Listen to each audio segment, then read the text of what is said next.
Hi, I'm Damien Riadhope, and I took a left at the valley. I know we shouldn't have to scream that we're atheists. You know, we don't have non-astrologers and all that. But with the religious people taking over the world, I mean, we can either speak up or be pushed into a corner. I'm proud to be an atheist, a skeptic, a non-believer, an infidel, a heathen. I call it how I see it. I say it's ignorance and you just call it faith and unsubstantiated claims. That's something to be ashamed. I'm an atheist. Coming at you from some humidor, this is Left of the Valley. My name is Kevin and I'm currently enjoying a good Cuban cigar. Joining me as usual is a team of revolutionaries that will take a small island of skeptics and turn its missile on the fallacies of religion. She taught Che everything he knew, Nancy. Hey, I want one of those Cuban cigars too. He enjoys a carne con papas like everyone, Tyler. Viva la revolution. And he salsas, especially when corn chips are involved, Kevin. Yum. Guys, welcome back. We're going to have a great show today. Today we're actually doing our very first official debate. Oh, wow. Only 95 episodes in and we're doing that, right? No, that's great. I'm excited. It's going to be a great show. Turn the mic towards you, dear. I can barely hear you again. Oh, I knew it. It is toward me. I'm fading. 95 I'm shows. fading. Okay, am I back? I'm back. Yes. Okay. But before we get into that, let's do a bit of chit-chat. Actually, you know what? Let's introduce our guests because we got two guests here in studio. We got Chris and Ryan. Guys, welcome to the show. Thanks, Kevin. There we go. Always better. It's amazing how many people we fit in here. Yeah, no, totally. It's our live audience. So, did you guys hear that the Kinder Morgan pipeline is a go? Yeah. Any thoughts on that? Yes, I just did a paper on it. Speaking to the mic, I can't hear you. I just did a paper on that. On the Kinder Morgan? No, on a lot of different things, but Kinder Morgan factored prominently into it. Okay, well, give us your thoughts. It's stupid. The end. The Kinder Morgan pipeline is the one that comes down along the Fraser there and essentially goes through Abbotsford towards Burnaby. It's an original pipeline. It's been there for 60 years, and they're actually twinning, if not tripling it, in order to send some bitumen out of the tar sands into Cherry Point, and some of it also, I believe, into the Chevron refinery near Vancouver. And overseas to China. Yeah, of course. Yeah. So there's a lot of opposition. We actually did a show a long time ago. In our first season, we had people from the Pipe Up. It was a group called Pipe Up that was opposing the Kinder Morgan. And I'd be kind of curious. Maybe we'll have to follow with them and try to get. They're still opposing it. Yeah, they're still opposing. They're still opposing Maybe it. we'll have to give them a call and see if they can make a quick statement about that. So, Prime Minister is not making any friends here in BC, apparently. Well, as far as environmentalists are concerned. Well, these people complain, and justly so, because it's bad for the environment. But we need to first find an alternative. You can't just move away from oil without having a viable alternative first. Yeah, I think that's going to be the big debate, too. Everything's made of oil, like things you just wouldn't even imagine. Tyler's made of oil. There you go. Yeah, plastics and fuels. Like Medicine is hugely oil-based. Big time. So I guess the debate's going to come into the future. Do we really need to keep going on this oil binge, for lack of a better term, or start phasing it out for different technologies? Obviously, yeah. Well, we need yeah. to get rid of that. Different technologies first, and how much money are we putting into developing those? Well, that's the thing, right? If we're not developing them, then we have no reason to phase out oil, right? And I think it's kind of done on purpose, if you don't mind me asking. One of the things that I found like kind of revolting was the lack of transparency in the whole thing and the way that people are just manipulated. Like even the Vancouver Board of Trade said, well, yeah, put it through because it'll open us up to different markets in Asia and everything like that. But it's our dependence that he was using as a defense, and it's actually an American company pushing it through to China so they can sell it back to us at OPEC prices, which are ridiculous, right? Exactly. I hate to be very pessimistic, but at this point it's going to be holding my breath until the first disaster and the first leak happens. Yeah, so exactly. That's where I become very skeptical about pipelines and inspections. Dare I say, so God forth. forbid. Yeah, good one. I think the idea also that you just have to look at North Dakota to see what can well, happen. even then they had crude oil, but this is bitumen. The bitumen, as soon as it hits the water, it's not gonna float. It's just gonna sink like a stone, right? They have no real way to clean that up. And we also saw that, if I remember my stat correctly, if they clean up 15% of a spill only 15, 1-5, it's considered successful. What does that really say, right? So, anyway, we'll have to keep an eye on that. You know how I feel about the private sector over things like that. So. Yes. There's an interesting thing, like the Arizona, which is a battleship in World War II, Pearl Harbor, that was sunk right immediately, is still leaking oil to this day. Like, those things don't go away. No, it doesn't. And, of course, we also have to talk about the death of Fidel Castro. Oh. Don't get me started. I've been debating this for like a week. Well, yeah, that's exactly what's interesting. Better than I want to Trump. hear what you guys think. Was this guy a horrible, horrible person, or was he some kind of hero? He was a blend, I think, wasn't he? Well- History, I think, is going to put him, How will history judge Castro? Yeah, how right? is history... Well, okay, going it to- depends. What sources are we talking? Every time I debate people, it's all these American sources and unreliable sources. Like the realcuba.com, yeah, go away. Things like the CBC and the BBC, actual reliable sources, are a lot more favorable. But what people forget is, yes, he did suppress the freedom of speech, the newspapers, and all that kind of stuff when he was down there. But he kicked out Batista, who was slaughtering his own people, taking all the money, all this kind of thing. He gave them free university, free healthcare, free housing, all these different things. But with all the sabotage that was going on, like the U.S. was paying basically mercenaries to go down there and blow up hotels and spread propaganda. That's right. So, yeah, he took a lot of measures to avoid having the U.S. do what they did in Guatemala with Jacobo Arbenz, which was they used the press to basically get rid of him.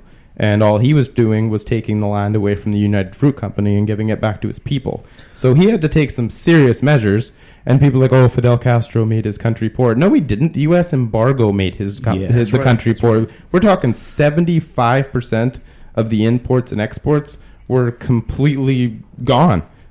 Say again, please. Houston, we have a problem. So that's what made them poor, and then they had to go to Russia for help. Castro tried to have positive relations with the United States, and they just flat out said no. Yeah, and of course, Castro, if you're not familiar with him, welcome back to Earth. He was born in 1926. He died at the age of 90. The CIA apparently attempted on his life. They had 638 assassination attempts on his life. And, well, not just attempts, but plots that they never actually carried out. Some of them were ridiculous, like poisoned cigars, and there was a radio station that was rigged with LSD. Yeah. And anyway, so he took power in 1959, and he took over from Fulgencio Batista, like you said. Yeah. And I think the United States never forgave the idea that they deposed their dictator, because he was supported by the United States, and replaced it with a dictator they didn't like, which was himself. Well, and it's hypocritical, because they assassinated El Salvador Allende in Chile there. And what did they put in? They put in somebody 1 billion times worse than Fidel Castro. No! And they're like, oh, he's imprisoning people, for a long amount of time and torturing them. Anybody ever heard of Guantanamo Bay? Don't! Give me a break. Yeah, I mean, I don't think that Fidel Castro was an angel by any stretch of the imagination, but I think if you're hearing from the American media and that's how you're making your idea of Fidel Castro, I think you're also making a mistake. Yes. So, anyway. You have to do a whole show about that. Yeah, That would be interesting. it's going to be interesting now with Trump, the president to be. What's going to happen to the relationships? It would be totally different if Obama was still in office. So, But people are watch this space. Yeah, but people are like, oh, Castro died, everything's going to change. Castro hasn't been president in 8 years. Yeah, his brother Raul right now. Well, and he's 85. Yeah. So they'll probably pass it down to somebody else. And a little known fact about Cuba is that they have some of the best doctors in the world. And they eliminated their homelessness. They eliminated their child poverty, child starvation, all those things. Completely eliminated. They kicked out the mob, got rid of casinos. It's pretty good. It would be an amazing place. He would have done so well if it hadn't been for the embargo and all the sabotage. Okay, and also the idea that he has sent more medical aid and doctors to third world nations than most of the first world nations almost combined. He helped get rid of apartheid in South Africa. Yeah, supported the Angolans. He was almost trading in doctors. When what was that name from Venezuela? Hugo Chavez. He would trade oil from Venezuela for medical aid. Well, he helped rescue Hugo Chavez after he was kidnapped. Yeah, exactly. So it's going to be... People are bagging on Justin Trudeau about it hardcore because he had favorable comments. So did that British guy. I can't remember the guy's Jeffrey something or whatever his name is. But Pierre Trudeau, Justin's father, was really, really good friends with Fidel Castro. Yes. And Fidel came also at Pierre's funeral, I believe. Yep, absolutely. So... history will judge Fidel Castro, and the debate will go on. Just don't read American sources, like, seriously. Exactly. You just got to be questioning your sources. Well, it's biased, right? So, except for CNN. Yeah. And I'll address the Amnesty International unreliability at some other point there, Nancy. Chris, did you want to say something?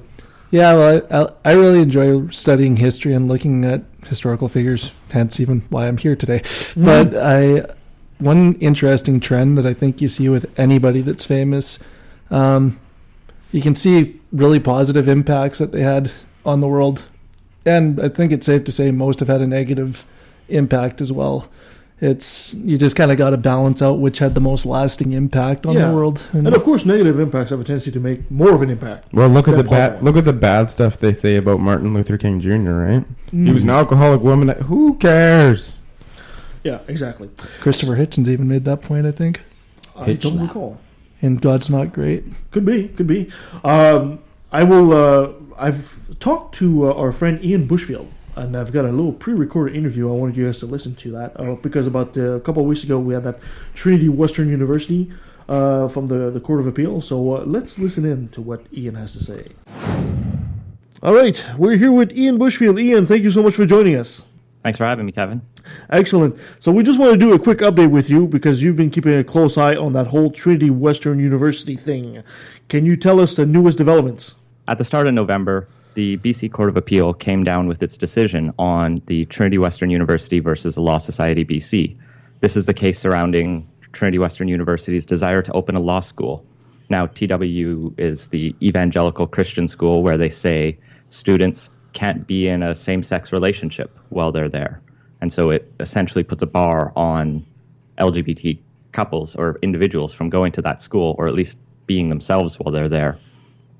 The Court of Appeal ruling, essentially in a unanimous decision of all 5 judges, where they didn't even sign it, so it's the ruling of the court, no one wanted to put their name on it, they said the Trinity Western University's positions, they sided entirely with Trinity Western University. They, dismissed all of the arguments about discrimination. They said there is discrimination, but it's effectively trivial. It's trivial? Yeah. In the Ontario case, they called this community covenant deeply discriminatory to the LGBT community, and they said it hurts. In this one, they said the impact on Trinity Western's religious freedom is much more significant than the sort of minor impact that would be found on the on the gay students. Effectively, they were saying there's going to be more law school seats, so therefore Christians who might have gone to UBC will now go to TW, so there'll be more seats for gay students by this sort of weird twist of logic. That's just outrageous. Yeah, it's in the same realm as if we opened a new bus line in the city of Vancouver that said no blacks, and then you said, well, there's technically more seats for black people on buses because white people won't all be on the same bus as everyone else. We just wouldn't allow that in that kind of situation, but for some reason this is okay because it's a deeply held religious belief at the Trinity Western campus. Oh my God, yes, indeed. I'm outraged by that answer. And from these judges, we know that the current Liberal government here in BC is fairly cozy with the religious right, but did we have any notions that the judges in the court were leaning that way as well? I don't know too much about the personal positions of each of the judges, and I won't speculate on that. I think we do have a good justice system here that generally gets things right, but this was a pretty shocking position for them to take. I think what they really were trying to square was the fact that in 2001, when the College of Teachers brought forward a similar case against Trinity Western University when they tried to open a teaching school, the Supreme Court of Canada effectively said, you can't not let them have a teaching school. And so they felt probably a bit bound to that, whereas the Ontario court took a more radical stance and did sort of rule against the precedent. Courts are very reluctant to change decisions. And so I think there was a desire for them to find a way to, argue within the framework that exists, a framework we don't agree with. The other thing that was really frustrating was the argument we brought forward from the BC Humanist Association and Canadian Secular Alliance was that opening a law school is not a religious activity. It doesn't say in the Bible, "Thou shalt be a law school." That's a very good point. We sort of challenged them and said, opening a law school is a secular thing. Why are we even talking about religious freedom here? But when the ruling came down, they basically just accepted that this was a religious freedom case, and they pretty much said no one argued the contrary. So they pretty much just ignored our entire intervention, which, kind of annoyed me and our lawyer, I think. Yes, with good reason. So now this is most likely going to head to the Supreme Court. What do you think the odds are? It's really tough to say. So this decision is sort of the polar opposite of the same question out of Ontario. So you have two decisions that cannot both be true. So the Supreme Court of Canada will have to hear it. Both of those decisions have been appealed. So you have the Law Society here appealing this decision, and you have Trinity Western appealing the Ontario decision. And the Supreme Court of Canada is going to put it all together at some point next year, probably start taking applications to intervene, and that's when we'll bring forward our arguments and figure out how we can argue against this. Excellent. If people want to find out more about what you're doing in your efforts with the BC Humanists, Ian, where can they find you? They can find us at bchumanist.ca. Intervening at the Supreme Court of Canada is not going to be cheap, but we think this is an important case to really try to define limits on where religious freedom goes, because it's this sort of nebulous, ever-expanding blob. Yeah, if we don't do something about this, we might end up with the Brigham Young University up here in Canada and Pat Robertson University. Same thing, right? Yeah, well, it was really interesting. When I sat through the hearings at the Court of Appeal here, one of the judges even asked asked Trinity Western, I think, if there was only one law school in BC and it was a discriminatory one like yours, would the Law Society then have, the justification to look at your admissions policies? And they didn't really have an answer for that. Right? They had to say, yeah, obviously, if there was only one law school, it would have to be acceptable. So now we're arguing about the degree of discrimination that's okay in society. It's the sort of how tolerant should we be of intolerance? Yeah, exactly. You're allowed to discriminate if you have another option. It's ridiculous. Wow. Yeah. Well, thank you so much for your time, Ian, and we'll keep tabs and hope to see you soon. Yeah, thanks for having me. No problem. And that was our friend Ian Bushfield. Now, I want to ask a question because we've got Chris here. Well, first of all, what are your thoughts on this? And Chris, I believe you do study at TWU, don't you? That's right, yeah. So what do you think about what our friend Ian said there? I mean, I don't want to go do a whole show on this, obviously, but... Start two debates at once. Yeah, exactly. I mean, I agree, obviously, with the Christian perspective that I think either way there's going to be an infringement on somebody's rights. For my 2 cents worth, I'll say, I don't think that they're unreasonable in what they're asking their students. I mean, I'm a straight student. There's certain things that I have to that I'm not allowed to do. I sign a covenant to say I won't do while I'm there. Don't you think that's a bit much, though? Why? I mean, this is not a no shoe, no shirt, no service thing. This is really, I don't know. I don't want to do a whole debate on this. I really thought that Ian's point about, what if we did something like that and then we compare it to being black? You're not allowed in this law school because you're black. Freeing spaces because by saying, well, if you allow it, then they will free spaces for the other school, and you can use that one. It's like, no, that's just wrong. I like what Jesus said about gay people. Absolutely nothing. He was talking to a primarily Jewish audience. He wouldn't have needed to. Well, you think there's no gay Jews? No, it's just I think it wasn't much of an issue in Israel. It was kind of the death penalty, so they knew it was a bad thing. You wouldn't have had to convince them it was bad. You'll live to regret this! Or they would have been closeted. Well, and the real thing is that it violates the Human Declaration of Human Rights regarding discriminating based on race, gender, sexual orientation, religious freedom. You know. Anyway, before we get carried away on this, Nancy, save it for another show. Save it for another show. You ready to go? Am I intervening here as a moderator? You are. You're keeping us in line. This is the first time I'm coming in sort of as, turn the mic towards you. The I'm alternative. losing you again. I'm coming in as Miss Nice. Here we go. I know, it must be the mic. There It's you not go. me, That's it's the better. mic, right? It's you. Okay, it's me, I know. Okay, here we go. This day in history, which, as we know by now, is a roundup of those events and people who altered and illuminated the days between November the 28th and December the 4th. So starting with November the 27th, which is kind of ironic in a way, because in the States, November the 27th happened to have been Native American Heritage Day. And of course, everyone at Standing Rock needs to be reminded that that was an important day and still should be an important day. Would you like your turkey with water cannons? That's right, exactly. Oh, heavens. At any rate, on November the 27th in 1924, in New York City, the first Macy's Thanksgiving Parade was held. And that was an event that's still going to this day. Mm-hmm. Do you ever watch it? Did anybody ever watch that parade? I don't care much for parades to begin with. I don't even know who Macy is. So. But it's sort of, yeah, it's sort of, it used to open up the holiday season, which unfortunately now starts July 4th, so people can still do all of their shopping.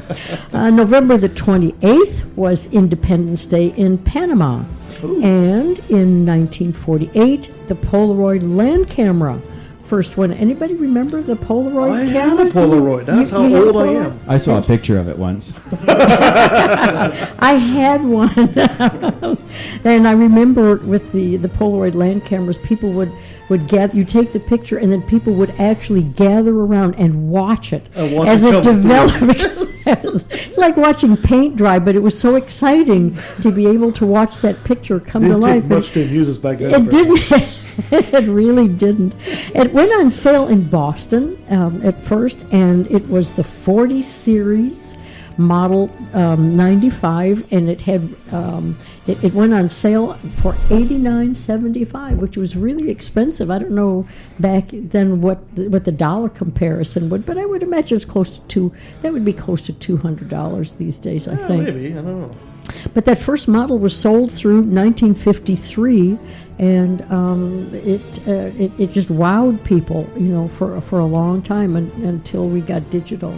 So I'm sorry to see it go, because it was a lot of fun. Sort of like Etch-a-Sketch, everything appeared before your very eyes. There's a little bird inside of it drawing it away, like on the Flintstones. There you go. You could just go to any thrift store and find one today, probably. Yeah, November the 30th is St. Andrew's Day in Scotland. And in 1609, on November the 30th, the modern face of the moon first emerged when Galileo turned his telescope toward the moon and noticed the irregularities of the crescent face and made drawings to record his discoveries just before he was imprisoned for finding the truth. December the 1st was World AIDS Day, and it was the birthday of Richard Carrier, which is kind of nice because we're sitting acknowledging that he wrote the book on the historicity of Jesus, and we're having our debate today. So kind of nice to say a little shout out. Yeah, I'm friends with him on Facebook. I talk to him every once in a while, so I wished him happy birthday. Yeah, hey, it's a shame you didn't get to meet him when he came here to Abbotsford. We had a good time with him. Yeah, it was he was a lot of fun. Mm-hmm. 1999, excuse me, a book called Western Atheism, which was a short history on paperback. It was a book by James Thrower, who is a professor in the history of religions and director of the Center for Study of Religions at the University of Aberdeen, Scotland. So anyone who is interested in atheism, that's a book to add to your collection. December the 2nd was International Day for the Abolition of Slavery Day.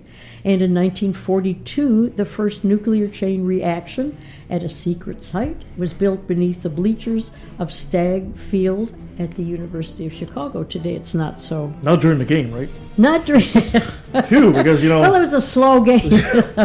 So it wasn't so. It was secret when they did it. It's not so secret. Pull the switch if the team loses, Yeah. Did you say abolishing slavery in the United States? Is that what you said? Well, it's the abolition. It's the International Day for the International. abolition of slavery. So slavery. Anybody remember the name of the scientist who was the head of that team? Oh. Enrico Fermi. You don't hear his name too much anymore, but he was the one that did the first self-sustaining nuclear chain. He was a real sports fan. Yeah, really. That was before they developed the wave. It was a nuclear chain reaction. It's kind of sad since slavery still exists in the world. It is- And the it is international abolishment of slavery, and yet there's still slavery all around the world. What the hell? Yeah, Yeah, it's I more know. like sexual slavery, I think. Just acknowledging it doesn't work anymore. We're You're going to right. have to do something about it. Well, because they think it's done. Oh, the international abolishment. Oh, slavery must be gone. No. No. December the 2nd, 1988, Salman Rushdie's controversial novel, The Satanic Verses, was publicly burned for the first time when a demonstration of 7,000 Muslims marched and burned it in Bolton, England. And there was very little press attention given to that incident at that time because it was still the very early stages of Muslim outrage against Rushdie and his book. But then the fatwa came and all of the difficulties after that. He hid out for many, many years. Didn't tell people where he was. I believe that fat war is still on his head. Yeah, December the 5th was World Soil Day. And on December the 5th, in 1893, the first electric car was built, guess where? Canada. Toronto. You're Ah. right. Yeah, there you Toronto, go. the center of the universe? That's right. However, Kevin, They like to think so. there was they say this was the first electric car, and it's written up that way, but actually it was the second because the first electric car was actually built in Quebec in 1897. Yes! Is that Henry? Beat those Ontario people. Yeah! Interesting. The story behind it is really interesting. A fellow by the name of Frederick Bernard Featherenstall Baugh. Featherenton there we go. Get rid. He was a really young guy, but his name was older than dirt. To try Featherstone Baugh was a lawyer in Toronto, and his home was one of the first to have electricity and the conveniences that went with it. Well, Featherenstall Baugh also had his eye on the new horseless carriage, and he was really interested in it, and by happenstance, one of his clients was a gentleman named William Still, who brought to him the desire to patent a motor, electric motor that he thought would work really well. Well, Featherenstall and Still got together, became friendly, and they realized Still was an engineer, and he and Featherenstall decided that they would get together and work out a patent for the battery and the motor, and they took it to a fellow named John Dixon, who had a company called Dixon Carriage Works, and the three of them then got together and actually produced the first car. And there is some dispute as to whether or not it was really 1893 or 1896, but in any event, Dixon constructed this car, which was a nice little two-seater. It was an open runabout, and it had a padded bench seat, fashionable wire spoke wheels, and it weighed 700 pounds. Wow. And it didn't have like a pink bunny with a drum on it, did it? The Energizer Bunny? It certainly could have. And they built it for Featherenstall. I hate to see this man's name over and over and over. Let's call him Frederick. It's Okay. difficult. Fred's good. Yeah, make it easy on. There's a quiz after this, guys. Yeah. So FFS.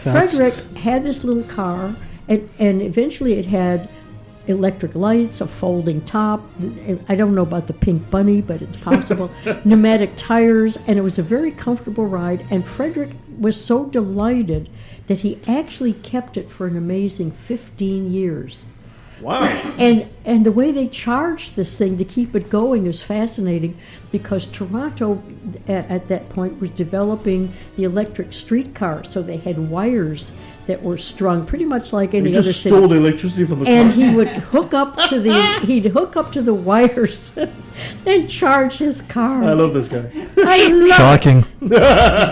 Yeah, so the car was put on display at the Canadian National Exhibit in 1893 and again in 1898. But by 1910, the electric car was virtually obsolete, which is an interesting story about the oil companies, but we won't get into that. But the car was not saved. No one knows what ever happened to it. They've got pictures of it, but the car itself totally disappeared, and that was the end of it. It just evaporated. Oh, it's probably in some freaking chicken coop somewhere. Avro Arrow. I think Tyler probably stole it. Tyler stole it, that's and it. sold it for parts. I'd get a bag of meat for this. That was the beginning of Tyler's illustrious career. So everybody, be careful with your cars, because All the blind people stealing cars out there. becoming epidemic. December the 6th is National Day of Remembrance and Action on Violence Against Women, also formerly known as White Ribbon Day.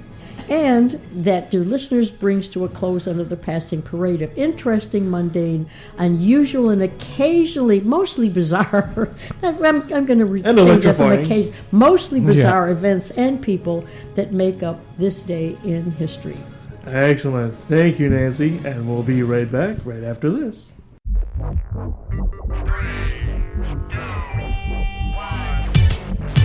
Hi, I'm the Supreme Irreverend Dr. Randy Tyson from the Legion of Reason Diversion. Join me and my co-hosts, Christine Shelska, Twyla, and Nate Phelps, as we explore issues at the intersection of atheism, humanism, and skepticism. Topics range from alternative medicine to the interference of religion in public policy. We often have special guests to help us understand the topic du jour. Previous guests include biologist Jerry Coyne, ex-Muslim author Ali Rizvi, philosopher Peter Boghossian, and the late physicist Victor Stanger. You can watch us on the Legion of Reason YouTube channel or subscribe to the audio version through your favorite podcatchers such as iTunes or Stitcher. And don't forget to like the Legion of Reason Facebook page. What is secular humanism? Critical thinking. Knowledge is freedom. Freedom from ignorance and its offspring, fear. The BC Humanist Association has been active in the Vancouver area for over 25 years. We offer a friendly and welcoming place to make new friends, as well as free educational lectures. We invite you to join us any Sunday at 10 a.m. in the Oak Ridge Senior Center. Please visit our website for more details, bchumanist.ca.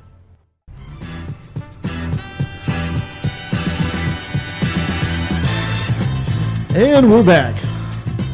So today we are doing a debate, a real debate, and we're having Chris the Christian versus Jemma the atheist, and we're talking about the historicity of a certain JC. Ever heard of this guy?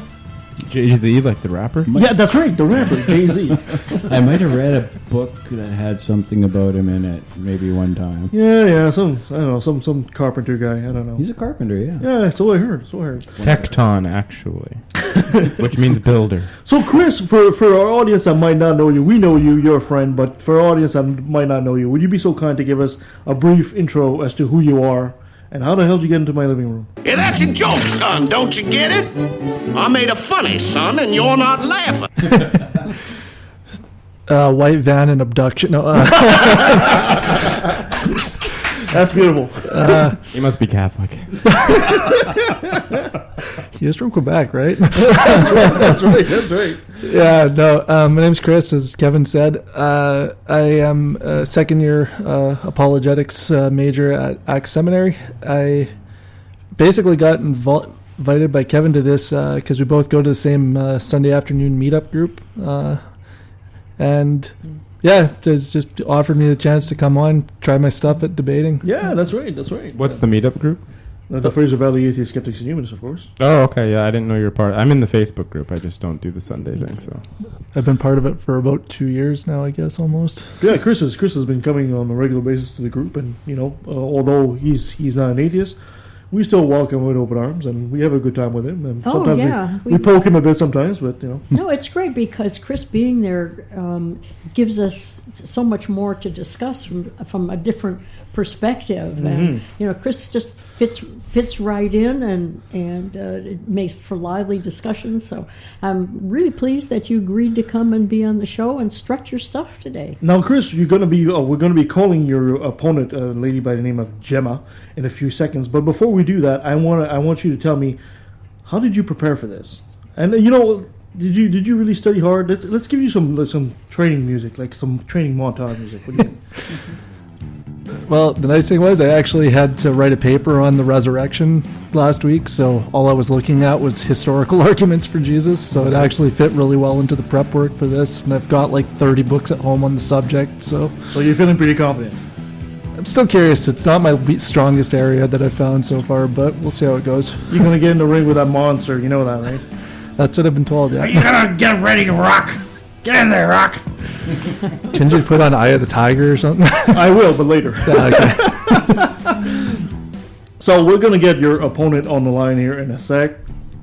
All right, and your opponent is from the United States, Jemma. Hi, Jemma. How you doing?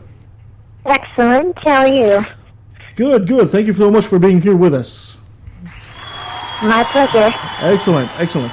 Now, your opponent here is Chris, and here are the rules.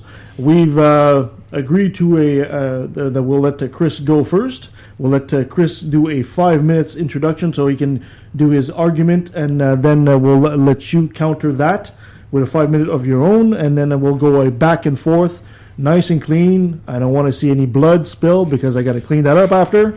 Fair enough? Absolutely. Okay, this is the part where you two answer, Chris. Yes. Okay, perfect. All good. So let me set this. So let me set the timer. We'll let this show begin. This is going to be the fight today between Chris and Jemma. All right, Chris. You go, man. 5 minutes. So in this debate, we're discussing whether Jesus was a historical figure. As a Christian, I obviously believe that he was, and I will defend this position with two contentions based on the earliest gospel that we have, the Gospel of Mark. But the first contention is that Mark gives eyewitness testimony. I admit the title of my first point is surprising. Mark himself was not a disciple, so he did not witness many of the events for himself, except possibly the garden arrest. What I mean is that Mark wrote down the eyewitness testimony of the Apostle Peter. There's two lines of evidence that point to this. First, this is multiply attested by church fathers. Papias, Bishop of Hierapolis, said, Mark, having become the interpreter of Peter, wrote down accurately, though not indeed in order, whatsoever he remembered of the things said or done by Christ. Irenaeus, who was a student of Ignatius and Polycarp, both students of the Apostle John himself, and eventual bishop of Lugdunum, wrote, Mark, the disciple and interpreter of Peter, did also hand down to us in writing what has been preached by Peter. And I've at least found two other historical figures, Justin Martyr and Clement of Alexandria, that back this up. Now, 1 Peter 5:6 also has Peter himself mentioning that Mark was a traveling companion of his. So here we have at least four sources all claiming the same thing in a statement by Peter that makes it probable that Mark was a writer. Also, there's internal evidence that strongly suggests this is the case. First, Peter is the main character in Mark's short gospel, being mentioned 26 times, whereas in Matthew's much longer gospel, he is mentioned only 3 more times. Second, Mark talked about Peter as if he was already fairly well known. Third, Mark begins his gospel with Peter in Mark 1:16 and ends with him in Mark 16:7. J. Warner Wallace tells us that scholars describe this type of bookending as inclusio and have noticed it in other ancient texts where a piece of history is attributed to a particular eyewitness. Also, you notice that Mark protects Peter in his gospel in at least a couple of instances. For example, Matthew describes the incident of Jesus walking on water and Peter trying to emulate him but failing miserably. In Matthew 14:22-23, Mark omits the story altogether.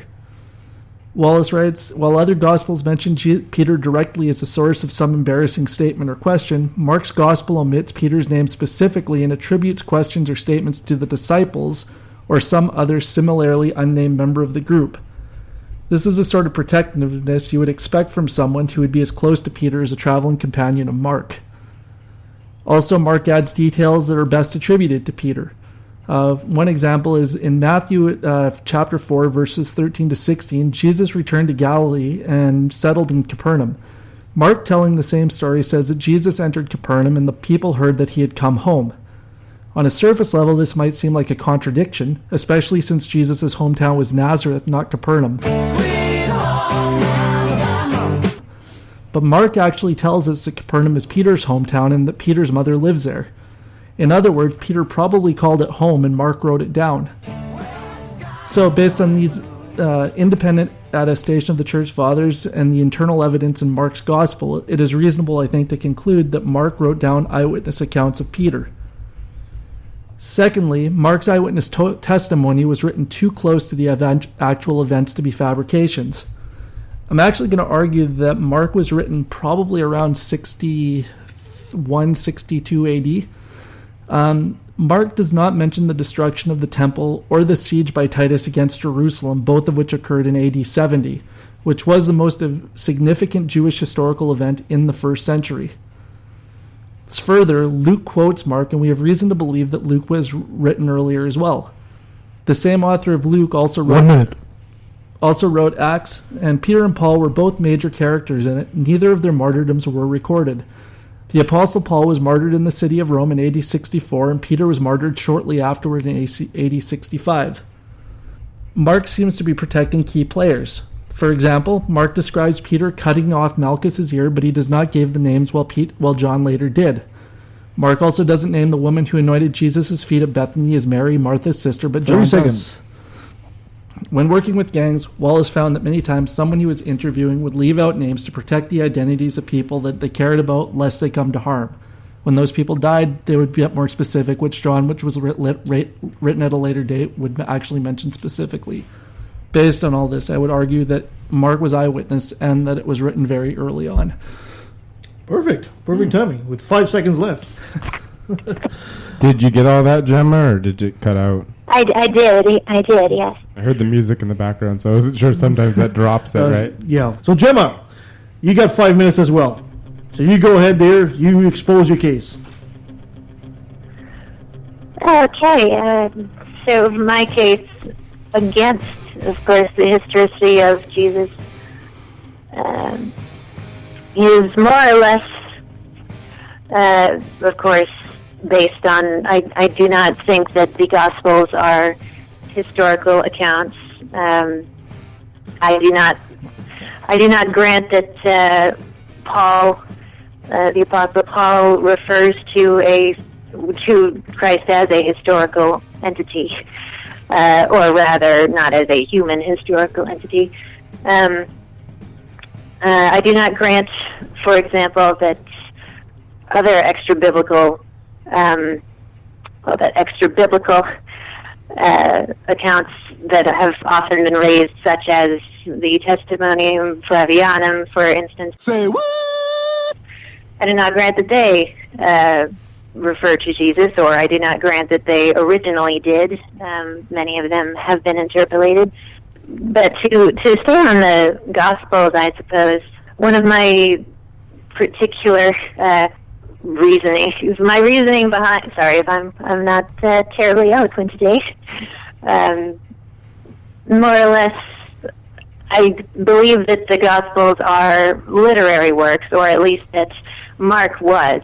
The others I tend to think are recensions of Mark, that Matthew is simply a correction and addition onto Mark. Luke is a commissioned harmonization of the previous two, and John is more or less a complete overhaul of the previous three. Well, that's just fucking great! And yes, I do think that John did have access to all three of the prior Gospels. I don't think the synoptic problem is in fact a problem. If John simply had access to the other three and used them as he saw fit.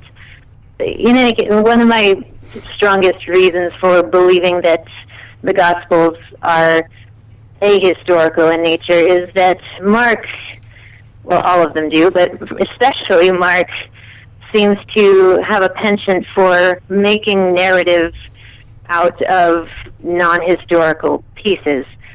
He does not use historical sources, nor does he cite any sources. He instead seems to use materials largely taken from the Old Testament and from various Greco-Roman literature. Mark, from my inductions, I believe was probably Roman, as he uses various Latinisms in his gospel, which would be very unusual for someone who did not live in the vicinity of Rome, since Latin was not widely spoken outside of the city of Rome itself during the first century.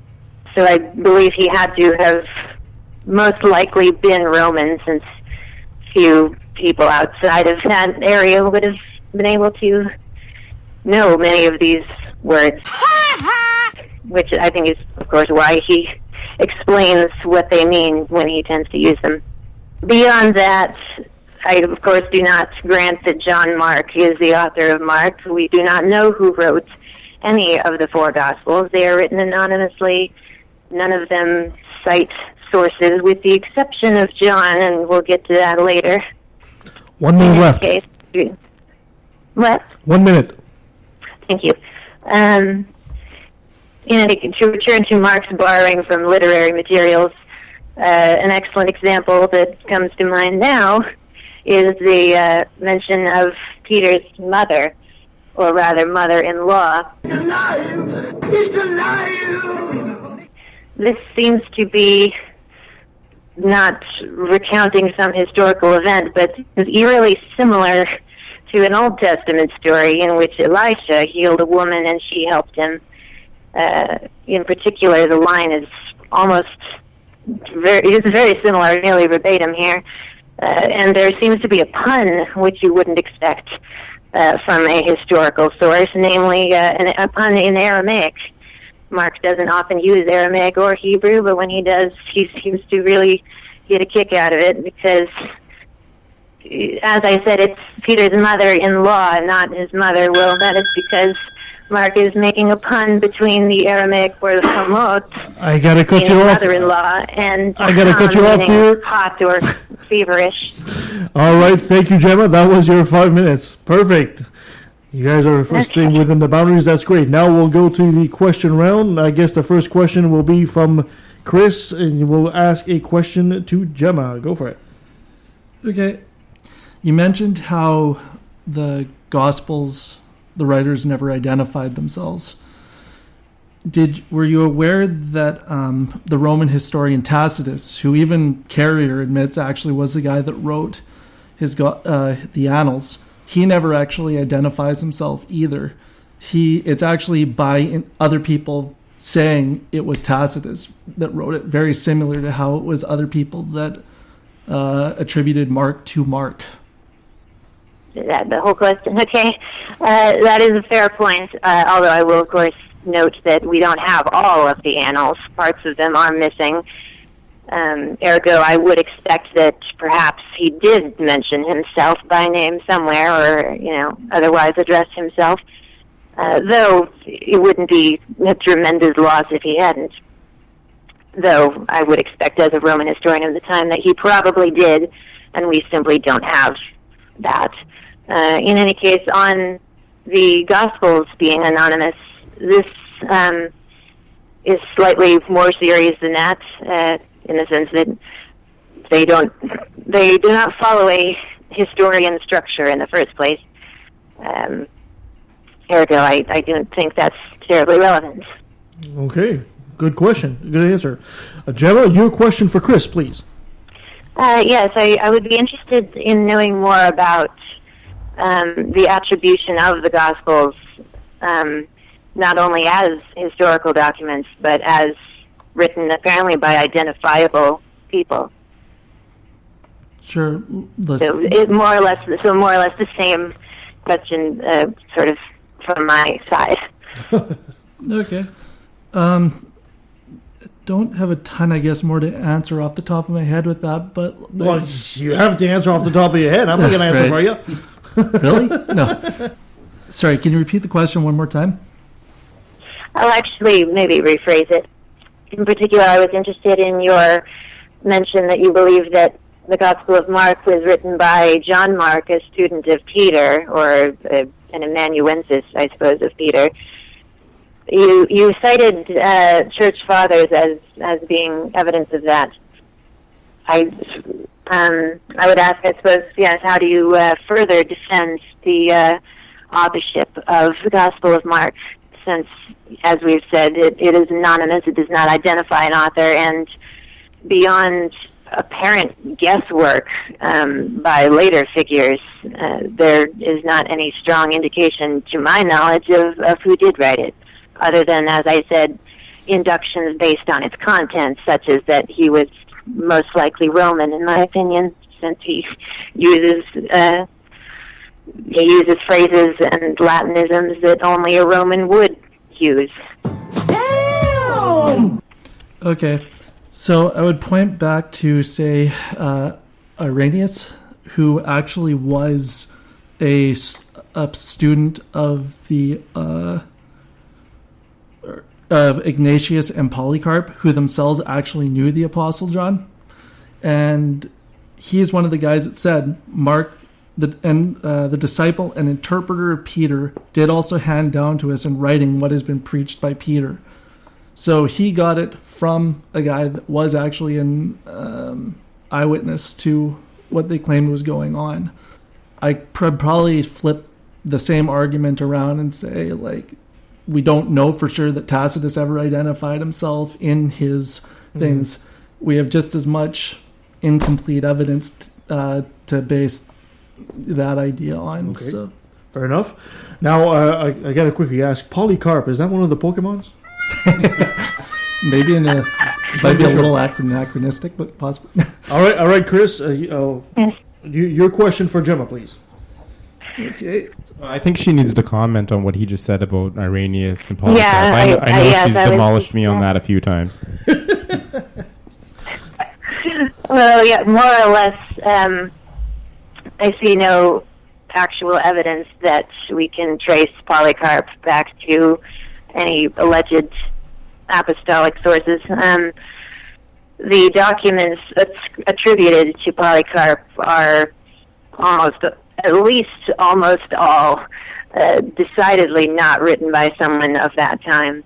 In any case, I won't hugely impinge on the historicity of Polycarp here. He may have existed, it's unclear to me.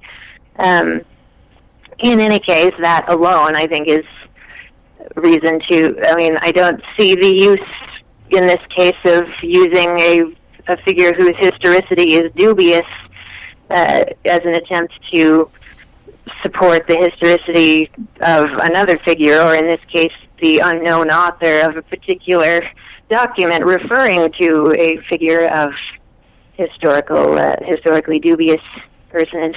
Inconceivable!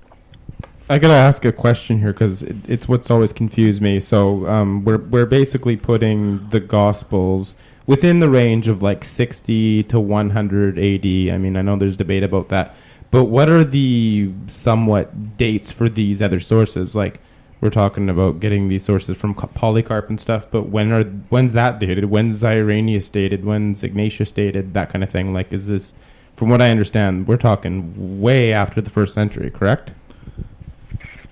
Largely so, yes. As for when the writings of the alleged writings of Polycarp and Ignatius, his letters, it's unclear how many of those he wrote, if any, as well.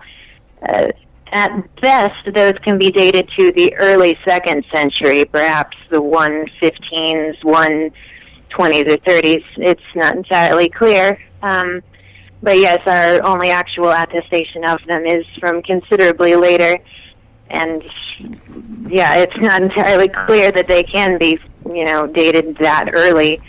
Not that it would especially matter to me if they were, but yeah, that's about my my answer for that. Okay, Chris, you want to rebut that? rebut it. Or you want to add something to it? It raises one question for me, I suppose. With another historical figure, Alexander the Great. They're great! The latest, or the earliest writing, I think, that we have for him came 300 years after. Mm-hmm. And yet nobody calls Alexander the Great into question. So what would be the justification for not applying the same thing here? Mm-hmm. Mm-hmm. I've got a quick question. That's it. Sorry, the Jemma, thing is that we do apply the same here.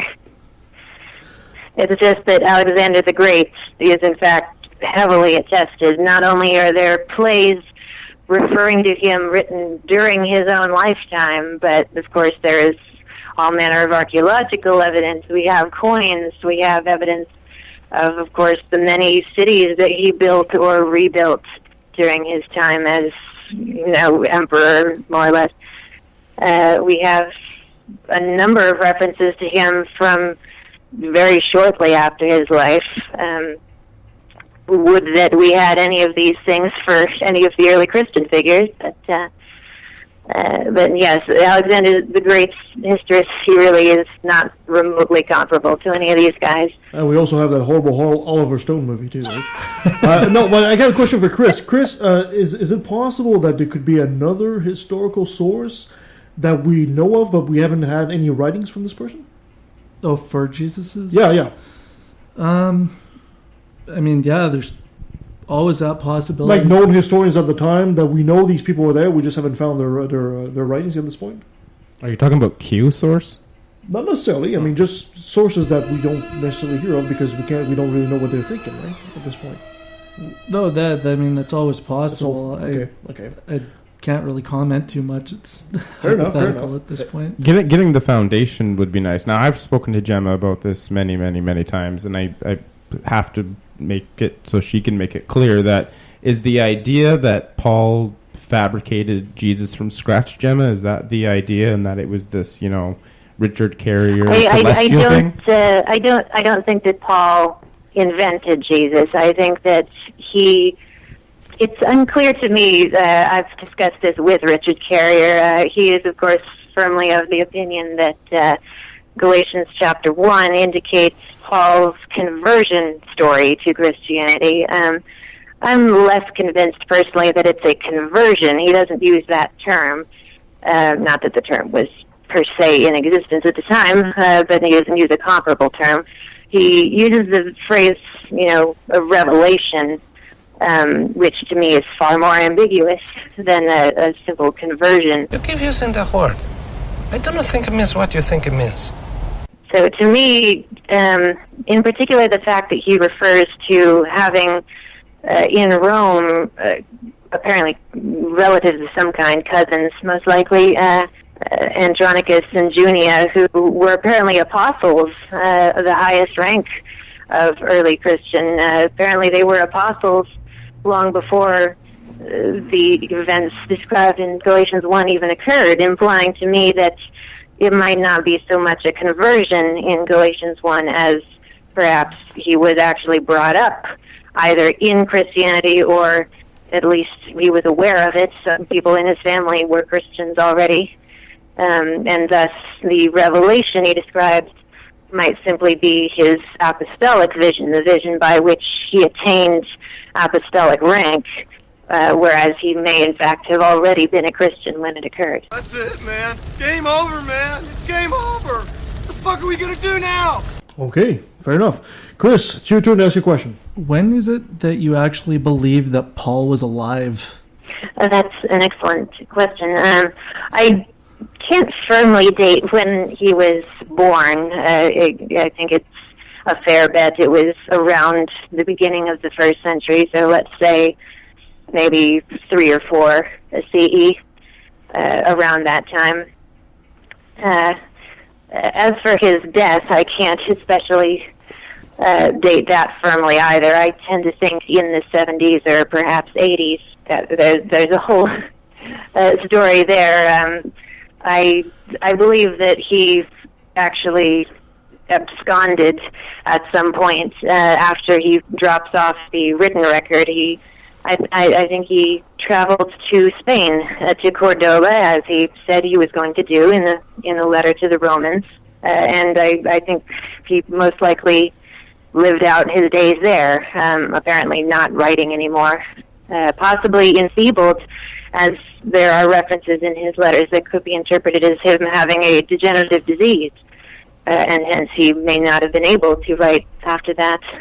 That would make him fairly age for a person of his time, right? And that would also make him a direct... Not necessarily. It was the general rule of thumb in that time is that if you lived to be 15 years old, you could very well live to be 50 or 60. And if you lived to be 50 or 60, you could live to be 70 or 80, was the general rule of thumb back then. Yeah, because child mortality gets factored in, and that brings the age down with how many babies die at like 1 or 2 years old. So that's why the numbers don't sound right when you say the average life expectancy was 30. Well, what about these 80-year-olds? Yeah, that's not how it works. Okay. Yeah, because Exactly. Well, for instance, during the oppression of Domitian in the 90s, we have an account of a Jewish man of 90 being accosted by Roman soldiers for not having enough money to pay his taxes. So clearly people were living quite a long time at this point, even relatively poor people. So you guys are essentially saying that you guys both believe that Paul was essentially a contemporary of Jesus. Well, you just never met him physically. I mean, I grant that he was alive during the time when Jesus is alleged to have existed, but of course I don't think Jesus was there for him to have met. So. No, that's fair. That's fair. And Chris? I don't know if I'm in the mainstream of Christians who believe this, but... There is no such thing as a mainstream Christian. 4,200 sex, my friend. 4,200. No, 42,000. Oh, whatever. Fair enough. See, I guess why I was asking about that is because first with Paul's, when she believes that he existed, it doesn't seem like Christianity came about until after at least 30 AD. So if she's saying that Paul might have been raised in a Christian house, I don't see how that was possible if it didn't come around to the 30s. On top of that, I actually think that Paul was on the very council that condemned Jesus to die. Say what? It said he was a Pharisee, and he was already... some scholars actually point to his conversion probably around a year or so after the crucifixion resurrection. So there's a very good chance that he was actually probably part of that council, or part that actually condemned Jesus to death, which is what some scholars will point to as a pretty remarkable conversion afterwards. That would have been an interesting twist indeed. That's almost good for a Hollywood movie. Yes, I've heard that interpretation a few times. I don't see any evidence that Paul was actually in Jerusalem at this time. More to the point, my dating of Paul's, whatever you want to call it, quote-unquote, conversion or revelation, whatever that is, in Galatians 1, I date the beginning of Galatians 1 to 27 CE, based on how he describes 17 years elapsed between that and between the second meeting he had in Jerusalem, which was apparently in 44, coinciding with a major earthquake, as described in Acts, in Josephus, etc. There was an earthquake in 44 CE that was devastating to Palestine. Various royal figures pitched in to help a disaster relief fund, more or less, and I think that it can be the only way to date Paul's second Jerusalem visit, because he is going explicitly to aid those who are in particular need. And he must have gone early, because had he gone in a later year, such as 45 or 46, that Royal Relief Fund had already started taking care of the people in the metropolitan center. Ergo, there would be no need for him to go. Okay. In any case, dating backwards from that, he describes, of course, 14 years between that and his previous Jerusalem visit, which could put that at 30. And then before that, there's 3 years in which he was on some sort of ascetic walkabout, I suppose. I was gonna get up and find the broom, but then I got high. And prior to that, in approximately 27, he was having whatever this revelation was. Well, that puts And it at before 27. before that, he has already informed us that he is one of the last. I mean, he describes his place in the hierarchy in vivid terms. He says he is one strangely born. He compares himself to a cesarean section baby who has been pulled out late, overdue, as if all of the other apostles are already there, including some of his own family members who have apparently been in the cult long enough to have attained that status. Okay. Well, and it's important to point out that Pontius Pilate was governor, prefect, or procurator, whatever you want to call it, from 26 to 36, and, Jesus was crucified by Pontius Pilate in the Bible. So if Paul converted in 27, then Jesus must have been crucified before 27, which puts it not under Pilate. Is that correct, Jemma? More or less. There's also the important note that, going back to Mark, which is my favorite gospel. Mine too. Mark makes an interesting dating point. You brought up 36, the end of Pilate's tenure. Mark curiously dates everything after the baptism in chapter 1. He dates all of this by one line in which he mentions that then John the Baptist was executed, and then all this other stuff happened to Jesus. That's when Jesus started his ministry, according to Mark. And curiously, John the Baptist was not executed until, I think, late 35 or 36, which puts that squarely at the end of Pilate's tenure. If all these people simply had a Palm Pilot with an agenda on it, you wouldn't have all these mix-up in dates. Is that a Pontius Pilate joke as well? Sort of. Jemma, I gotta ask you, I'm gonna play devil's advocate here for half a second because I like doing that. And I'm gonna say, if we're taking Paul's word seriously when we're dating him, why should we not take his word seriously about his experiences? Which experiences are you referring to?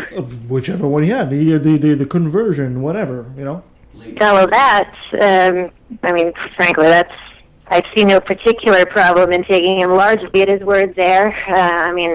One need look no further than the many theists still among us to see that, of course, people talk about having had such visions or whatever indeed his was, and the term revelation could be as broad as, it could range all the way from having an actual vision or paracusic, hallucinatory hearing the voice of Jesus or something, or it could even be as simple as simply he was reading the Septuagint and he had heard Christians talking and was just reading the Bible one day and was like, hey, some of this seems to kind of line up with what they were saying.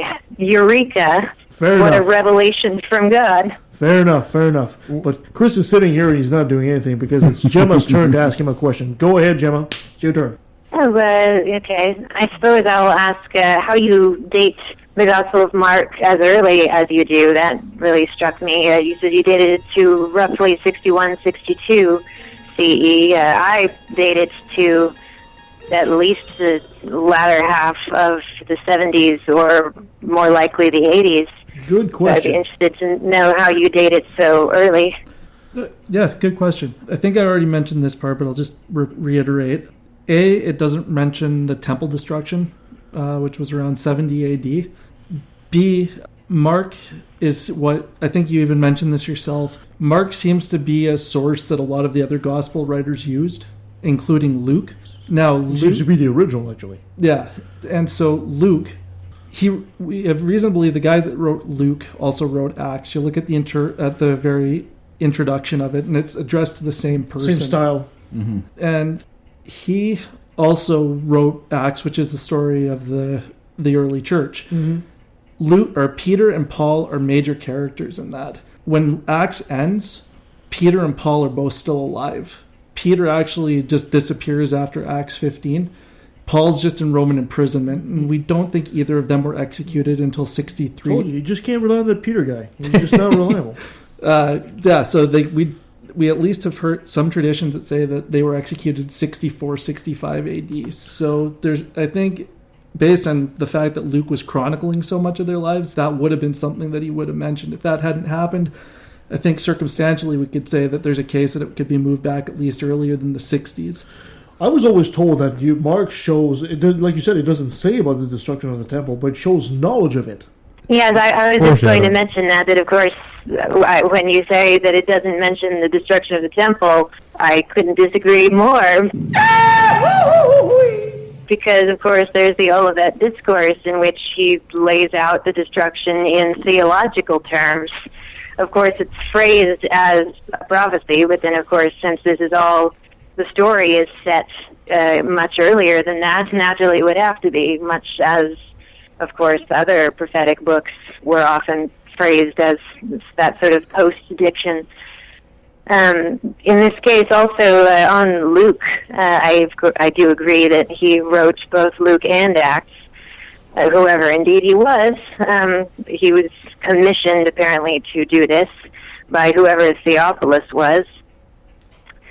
The interesting thing about that is that you say chronicling the lives of Peter and Paul, when in fact so much of it, if not all of it, seems to be incredibly historically dubious and using this same sort of borrowing from literary sources. For example, the Damascus Road conversion story seems transparently ripped off from, I believe, 2 Maccabees chapter 3, in which Heliodorus has a very similar vision.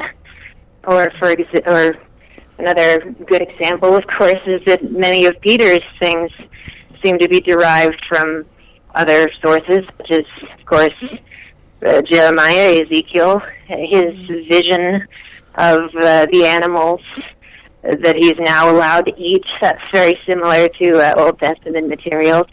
Yeah, you'd think Jesus would pull a new trick by now and then. He did often have to repeat his lessons. Okay.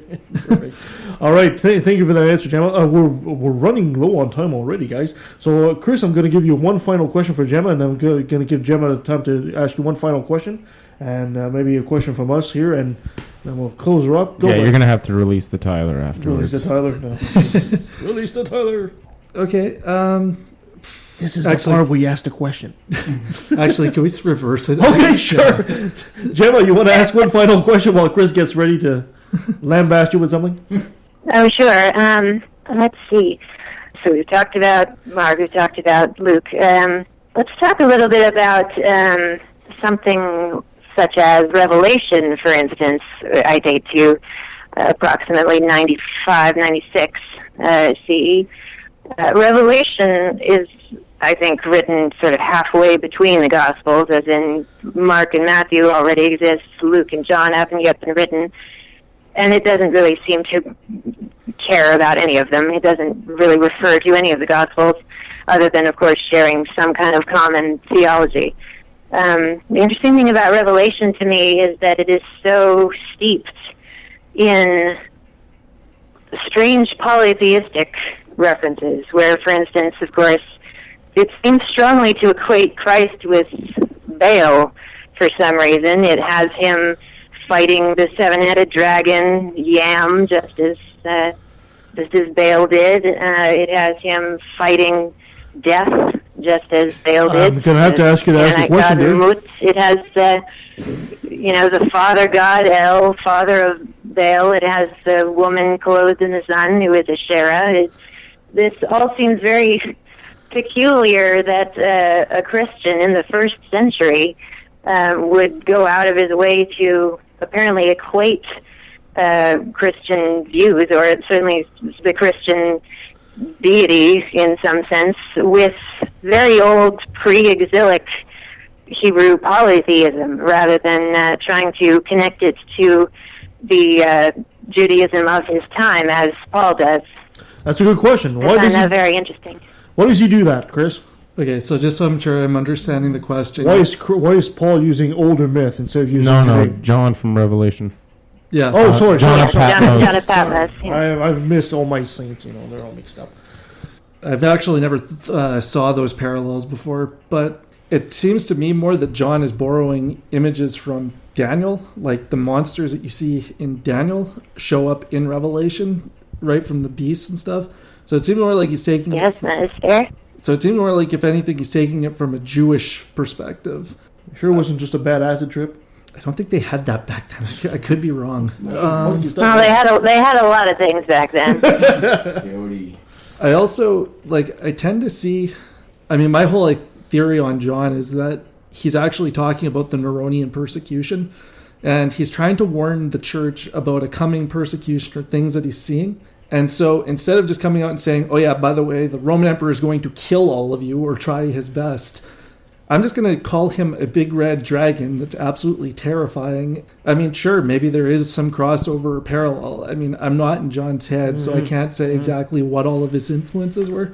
That's a fair answer. All right, Chris, you're last. May I say one or two things on that? Make it quick, please. Yes, I agree that there is a place for Nero in there, since John of Patmos apparently was a believer in the urban conspiracy theory of the time, which was many people believed that Nero either had not committed suicide or that he was going to rise from the dead and come back or something. He does seem to have bought into that. I think most of it is about the Domitian tenure as emperor, given all the references to taxation and whatnot, and the fact that the four horses seem to correspond rather neatly with the Flavian emperors. The thing about the Baal and Christ similarities is that they really do go beyond Revelation as well, though that is where they're most transparent. For instance, Baal was killed and he rose from the dead, on a hill, no less. He rose in the presence of his sisters and mother and wives, I think. Or, for instance, Mark gets in on this a little as well, because, of course, we have the walking on the sea, which is, Asherah, old Hebreo-Canaanite goddess. Her name means she who walks on the sea. Mm-hmm. That's all her. Yeah. The striking, almost crypto-Baalist references have really struck me for quite some time now, and a lot of people complain about Christ mythicism as not having sufficient precedent, but I think that, there is an indigenous Hebrew precedent for a dying and rising savior deity, and that's Baal. Good point. Chris, your last question, please. Oh, okay. So I wanted to go back to the idea that there's no extra biblical sources for Jesus. Like there was a lot of them were later Christian interpolations. Okay. Looking at Tacitus, I read one of his quotes, and he calls Christianity a pernicious superstition. And he says that Christians were a class of men loathed for their vices. Why would a later Christian interpolation leave that in? Good question. Well, that's an interesting question, because I don't think Tacitus actually has been strongly interpolated in those sections. I simply don't think he was referring to Christians. I think that is a mistake, because he does not actually say Christians. It is Christians with an E, as all the ultraviolet scans of the manuscripts have revealed. Ergo, I think he is in fact referring to the same Judean dissident, Crestus, his common name, who gave trouble in Rome, led a Jewish uprising in Rome in 49, leading to the expulsion of Jews from Rome, or at least of the dissenting ones. It's not clear, but in any case, the reference to Crestus, it's also in Suetonius, who refers to Crestus.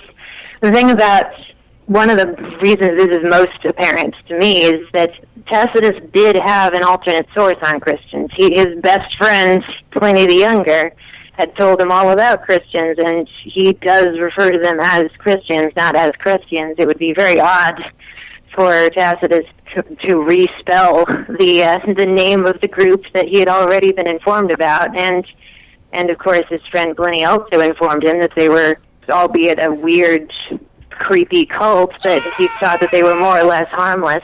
The description we see of this group in Tacitus just does not seem to synchronize very well with the understanding of Christians we know he had from his friend Pliny. Well, yeah, he mentions Christians. He doesn't mention Jesus at all, just that there was this group of people who believed in something. It doesn't mean that what they believed in was based in history. These Christians are all over the place. Thank you so much, Chris and Jemma, for all this. You guys have put up a hell of a fight, and we'll have ask our audience which one of you guys won this debate, and hopefully you guys can let us know via email, leftthatvalley@outlook.com. Maybe we can get them to talk in our group, too, because there's so many things that we just didn't get to. Yeah, totally. Absolutely. Jemma, if people want to find out more about you and what you do, please, where can they reach you? They can reach me pretty easily just at my email, pager.jmpage@gmail.com. Perfect. Also find you in my group, discussion group for intellectuals, and you can watch her slaughter me on a regular basis. It's fun. That I will pay money to see. Thank you so much, Jemma. Anything else that we could do for you before we let you go? Anything else you want to talk about, real quick? But not unless you have an idea. Okay, fair enough. We'll have to get you guys together so we can talk, because I really wanted to talk about the part regarding Paul saying that Jesus was crucified by demons, and that being good evidence that it wasn't on earth. That, yeah. Yeah, there's so many things that... I was a little surprised that didn't come up. So was I. I was like, no, wait, you know what? I'm just going to have to take over this debate and tell you guys what to talk about. But I couldn't do that. Yes, I have one question, Jemma. I don't know anything about your background, but I'm impressed. Are there any writings that you've done, or are there books? Are there any publications where anyone who is interested can see anything that you've put out that they can use for research or information? I've done one or two things on academia.edu. For the moment, most of my time academic writing has been taken up by a fairly massive group of projects. For instance, right now I am working on a paper about Christianity as sort of a crypto-Baalism in the first century, which has been taking a lot of time. Also, I've been attempting to work on a full retranslation of the Bible and some extra biblical materials with commentary, a completely secular commentary, because I just have seen so many Bibles and none of them have quite satisfied me, so I figured I should probably just make another one that accords with secular scholarship rather than simply pandering to a religious base. Excellent. Thank you so much, Jemma. We'll stay in touch, and you're welcome back on the show whenever you can. Do I get to ask Chris a question? Absolutely, yes. Thank you, Jemma. Until next time. Thank you. Talk to you soon. Bye. And that was Jemma. Excellent. You want to ask a question to Chris? Go ahead. We missed so many things. I'm not a mythicist, as you know. I told you that before we started the show. But it's not just a question of whether Jesus is based on a real person or not, because you're a Christian. You accept these supernatural claims in the Bible as well, right? That's true. Okay, so I've read it and a lot of the research, regardless of when it was written, whether it was 61 or 65.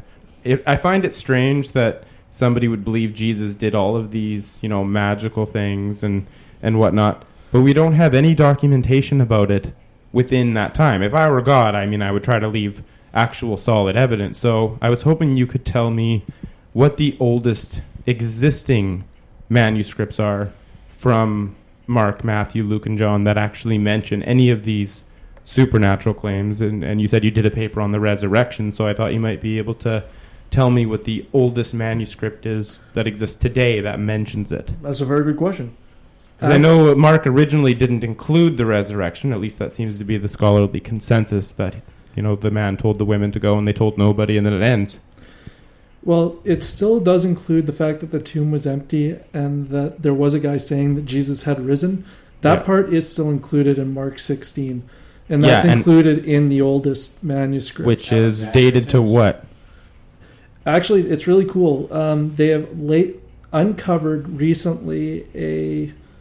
I saw it. It hasn't been confirmed yet. Hasn't been confirmed, but there's at least a chance. It's been pending for several years now and still never been confirmed. You're talking about the masks. Yeah. Yeah. But there's people... I know a couple of people that are... Well, that's why we have peer review. So, other than that, this one thing that has not been allowed to be investigated by a whole variety of people and hasn't been published and hasn't been confirmed.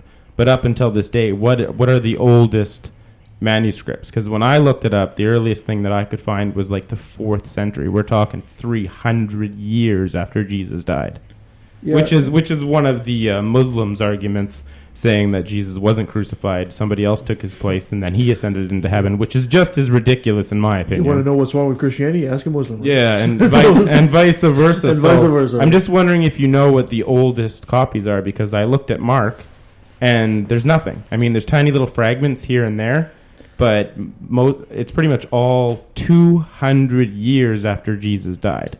So we're talking 3rd century here. So all these claims of him doing all these things is from 200 years later. Now, the oldest... You got to let him answer. Do you understand the words that are coming out of my mouth? I know. The oldest fragment is P52, which doesn't mention anything supernatural whatsoever, and it's 100 years after Jesus died.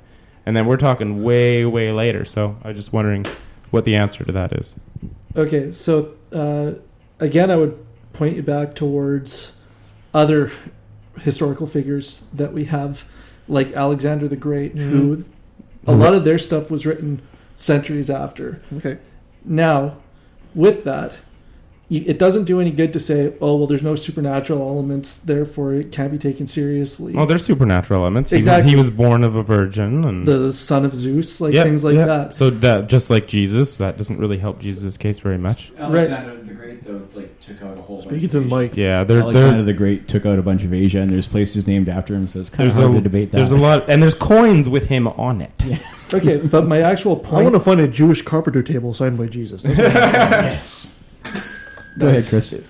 The point with it is, though, is that we have at least, if nothing else, we have 1 Corinthians, which seems to have been dated around 53 to 57 AD. Mm-hmm. And it does actually mention that Jesus died, was buried, raised again.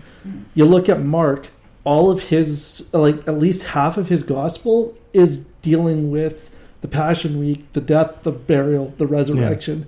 And the way that the burial is contrasted with raised, it suggests at least that the body was put in, it raised up again. Yeah, but you keep saying dated to the year 50-something, dated to the year 60-something. I'm talking actual physical manuscripts are all 200 years after Jesus died. I can understand why people who, like Bart Ehrman, I understand why they think he was a real guy and supernatural elements were just added.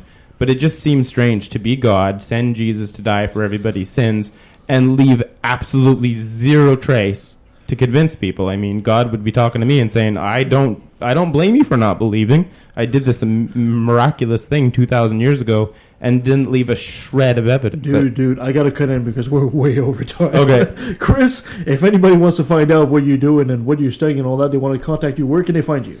My email's not going to surprise anybody. defenseofeden@gmail.com. Say it again? Defense with an S of Eden@gmail.com. Perfect. And before I let you go, I gotta get you to say one thing. Can you say, "Hi, I'm Chris the Christian, and I took a left at the valley." I'm Chris the Christian, and I took a left at the valley. Awesome. Please come back and debate the resurrection with me. Anytime. Look forward to it. Yeah, that's going to be great. So thank you so much for being on the show, guys. I appreciate that. Coming up next week, we actually have our old friend David Fitzgerald talking about St. Paul. He'll be debating St. Paul with us. Of course, on the 17th, we have our Christmas special. After that, during those 2 weeks, we're probably going to do a top 10 best of Left of the Valley during the year. For the new year, we'll be talking to Jenny Rustemeyer and Grant Baldwin about food waste. That should be interesting. And we'll also have legendary anchor John McComb from CKNW who will come and talk to us about depression and the fights. You can find us at leftatthevalley.com. You can send us an email at leftatvalley@outlook.com. Give us an email. Send us what you guys thought about Chris versus Jemma. Should we do more of these? Do you think Chris was right? Do you think Jemma was right? Let us know. Guys, thank you so much for being here. Until next time. Yeah, no problem. Skeptic, a non-believer, an infidel, a heathen. I call it how I see it. I say it's ignorance, and you just call it faith in unsubstantiated claims. That's something to be ashamed. I'm an atheist. I'm an atheist. I'm an atheist.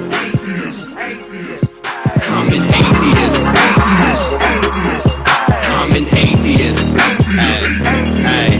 It amazes me how perfectly intelligent people can reach the conclusion that all non-believers are evil. What a fucked up statement. Do you realize what you're saying? But according to your book, this is how your God made me. Skeptical of anything that contradicts history, denies evolution, hates science, promotes mystery. I'd rather seek the truth than to bask in my own ignorance. Rather be alone than surrounded by damn idiots. As long as there's a breath in my body, you can bet your last dollar I'll be working hard fighting this problem. Religion is a disease, it comes from culture, only true on a regional scale. Science is universal. Were you to say that Horus isn't real, but Jesus is, or Zeus, Thor, Mithra, Vishnu, you don't believe in them? I think the reason is apparent. You do what you're told and believe in the God assigned by your parents. I'm proud to be an atheist, a skeptic, a non-believer, an infidel, a heathen. I call it how I see it. I say it's ignorance and you just call it faith in unsubstantiated claims. That's something to be ashamed. I'm an atheist. I'm an atheist. I'm an atheist. I'm an atheist. Now let me take a sec, don't mean to sound so hateful, but I swear to God, pun intended, I find it disgraceful that thousands of children are raped by priests, and since they're holy men of God, they get away scot-free.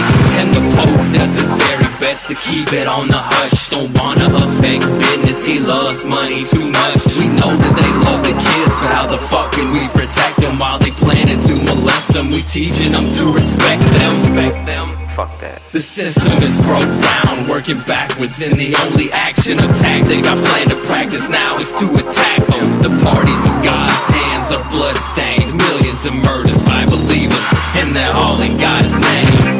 And let me take a sec, don't mean to sound so hateful, but I swear to God, pun intended, I find it disgraceful that many atheists are told to be quiet. You're not alone, speak your mind, time to let it be known.